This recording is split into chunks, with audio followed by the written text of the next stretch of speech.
Marathon run பண்ணும்போது நான் பண்ண தப்பு நீங்கள் தயவுசெய்து பண்ணாதீங்க. வணக்கம் மக்களே, இன்றைக்கி சேலஞ்ச் பண்ணியிருந்த திருப்பூர் மாரத்தான் 10 கிலோமீட்டர் ரன் பண்ண சொல்லி வந்துட்டேன்.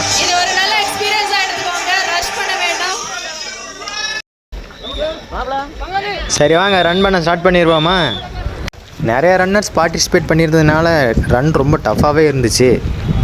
ஆனால் அதெல்லாம் பற்றி நான் யோசிக்காமல் என் பாட்டுக்கு ரன் பண்ணிக்கிட்டே இருந்தேன். அப்புறம் நாக்கெல்லாம் ட்ரை ஆகி டீஹைட்ரேஷன் ஆயிடுச்சு. எனக்கு நல்ல நேரமாக பார்த்து எனக்கு 500 மீட்டர்ஸ் முன்னாடியே ஒரு டீஹைட்ரேஷன் பாயிண்ட் இருந்துச்சு. அங்கே போய் எலக்ட்ரோலைட்ஸும் தண்ணியும் வாங்கி குடிச்சிட்டேன். இதில் நான் பண்ண தப்பு என்னென்னா கொஞ்சமாக குடிக்காமல் நிறையாவே குடிச்சிட்டேன். அப்படி நிறைய தண்ணி குடிச்சினாலும் வயிறெல்லாம் ஒரே பாரம், அதனால் ஓட முடியல ரொம்ப தூரம். ஸோ நீங்கள் தண்ணி அளவாக குடிச்சிட்டு போங்க. அப்படியே ஒரு வழியாக ஃபினிஷிங் லைன் கிட்ட நானே வந்துட்டேன். அப்படி முடிச்ச உடனே நான் நேராக பிசியோதெரப்பி தான் வந்துட்டேன், மெடலை கூட வாங்க போகலை. அப்படி ரன் பண்ணிட்டு இருக்கும்போது ஒருத்தர் ஓவர்டேக் பண்ணலாமேன்னு சொல்லி ஒரு கல்லில் காலை வச்சு ஹாம்ஸ்ட்ரிங் ஜகா வாங்கிடுச்சு. சரியான வழி ஆயிடுச்சு எனக்கு. அதனால நான் உங்களுக்கு என்ன சொல்ல வரேன்னா, நீங்கள் எப்பவுமே ரோட்லேயே ரன் பண்ணுங்கள் ப்ளீஸ். சரி மெடலை வாங்க போயிடுவோம்னு சொல்லி நான் உள்ளே வந்தேன். எல்லாம் கிளாப் பண்ணி அப்ரிஷியேட் பண்ணாங்க, நல்லா இருந்துச்சு. அப்படியே அண்ணங்கிட்ட மெடலை வாங்கிட்டு நம்ம ஸ்டேஜ் பக்கமாகவே வந்துட்டேன்.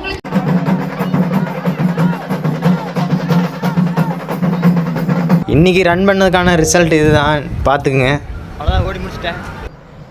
அடுத்த வீடியோவில் நம்ம பார்க்கலாம், ஓகேவா?